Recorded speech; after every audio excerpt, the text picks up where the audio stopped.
আলাইকুম সুপ্রিয় দর্শক, রিয়েল রিপোর্ট ইউটিউব চ্যানেলের সংবাদ শিরোনাম আয়োজন থেকে আপনাদের স্বাগত জানাচ্ছি। আমি তরিকুল ইসলাম তারেক।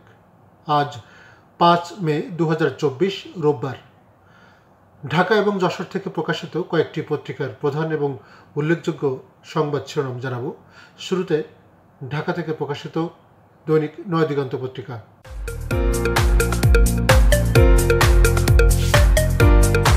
শিল্পের চাকা বন্ধ হওয়ার আশঙ্কা ব্যবসায়ীদের। আইএমএফের ঋণ পেতে 3 মাস অন্তর বিদ্যুতের দাম বৃদ্ধি। সব জেলায় স্কুল কলেজ মাদ্রাসা খুলছে আজ।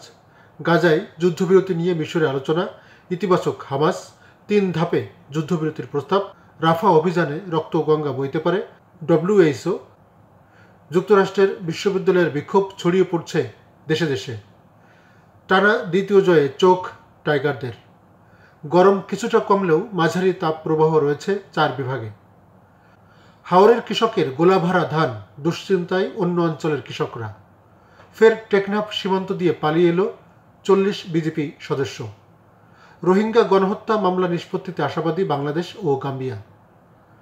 তাদের অনলাইন সংস্করণ। কাশ্মীরে ভারতীয় বিমান বাহিনীর গাড়িতে হামলা, হতাহত 5। সুন্দরবনে আগুন নেভেনি, রাতে আরও ছড়িয়ে পড়তে পারে। রেকর্ড গড়ে সাদিক খান আবারও লন্ডনের মেয়র। ফিলিস্তিনি শিক্ষার্থীদের জন্য ঢাবিতে নিয়মিত 20 আসন বরাদ্দ। বাংলাদেশ প্রতিদিন।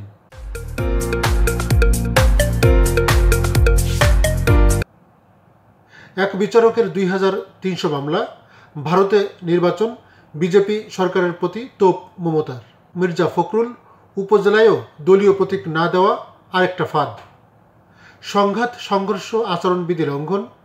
উপজেলা নির্বাচন। বিশ্ব কাঁপছে বিক্ষোভে। ফিলিস্তিনে হামলার প্রতিবাদ, গ্রেপ্তার। অনলাইন সংস্করণ। সুন্দরবনে আগুন, কাজ শুরু করেছে ফায়ার সার্ভিস, টহল দিচ্ছে হেলিকপ্টার। ফিলিস্তিনিদের সমর্থনে বিক্ষোভে যোগ দিল সুইজারল্যান্ডের শিক্ষার্থীরা। ইসরায়েল বিরোধী বিক্ষোভ। মেক্সিকোতে ক্যাম্পাসে 40 তাঁবু গেড়ে অবস্থান শিক্ষার্থীদের। মিশিগান বিশ্ববিদ্যালয়ের স্নাতক সমাপনী অনুষ্ঠানেও ইসরায়েল বিরোধী বিক্ষোভ। বিশ্বজুড়ে ইসরায়েল বিরোধী ছাত্র আন্দোলন, সংহতি জানিয়ে বিক্ষোভ ভারতেও। এবার online news portal Dhaka mail. এখনও পুড়ছে সুন্দরবন, আগুন নেভানোর আপ্রাণ চেষ্টা। বাংলাদেশ সীমান্তে জান্তার গুরুত্বপূর্ণ ঘাঁটি দখল করল আরাকান আর্মি। খাগড়াছড়িতে বজ্রপাতে বসতঘরে আগুন, প্রাণ গেল মা ছেলের। এবার যশোরের স্থানীয় পত্রিকা দৈনিক লোকসমাজ।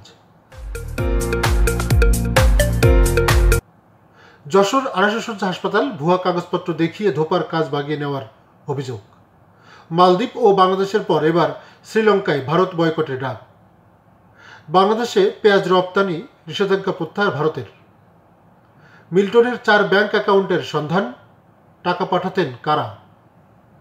দৈনিক গ্রামের কাগজ। দেশের সর্বোচ্চ তাপমাত্রায় পুড়ছে যশোর, আসছে বজ্রপাতযুক্ত বৃষ্টি বলয়। ইসরায়েলের সঙ্গে যুদ্ধবিরতিতে রাজি হামাস। উপজেলা পরিষদ নির্বাচন, বিএনপির আরও 61 নেতাকে বহিষ্কার। পেঁয়াজ রপ্তানিতে ভারতের নিষেধাজ্ঞা প্রত্যাহার। দর্শক, মালদ্বীপ ও বাংলাদেশের পর এবার শ্রীলঙ্কায় ভারত বয়কটের ডাক। বিশেষ সংবাদ দিকে একটু নজর দেওয়া যাক। মালদ্বীপ ও বাংলাদেশের পর এবার শ্রীলঙ্কায় শুরু হয়েছে ইন্ডিয়া আউট আন্দোলন। সম্প্রতি দেশটির কর্তৃপক্ষ ভারতের সাথে সম্পৃক্ত একটি কোম্পানিকে বিমানবন্দরে ভিসা প্রসেসিংয়ের দায়িত্ব হস্তান্তর করলে এই আন্দোলন গতি পায়।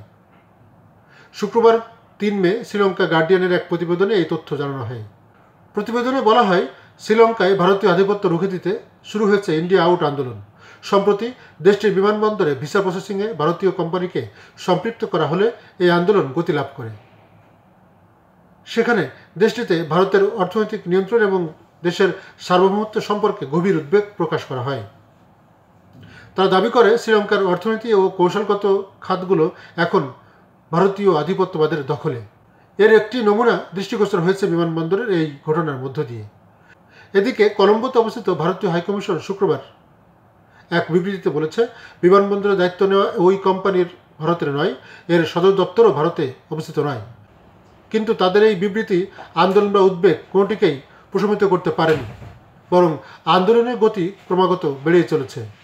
উল্লেখ্য, কয়েক মাস আগে দক্ষিণ এশিয়ার দেশ মালদ্বীপে নির্বাচন অনুষ্ঠিত হয়। এই নির্বাচনে ভারত বিরোধী অবস্থান নিয়ে মালদ্বীপের প্রেসিডেন্ট নির্বাচিত হন চীনপন্থী নেতা মোহাম্মদ মুইজ্জু। মুইজ্জু ক্ষমতায় বসার পর তিনি প্রথম ইন্ডিয়া আউট প্রচার অভিযান শুরু করেন। গত 7 জানুয়ারি বাংলাদেশের দ্বাদশ জাতীয় সংসদ নির্বাচন অনুষ্ঠিত হয়। ওই নির্বাচন বয়কটের ডাক দেয় বিরোধী রাজনৈতিক জোট বিএনপি।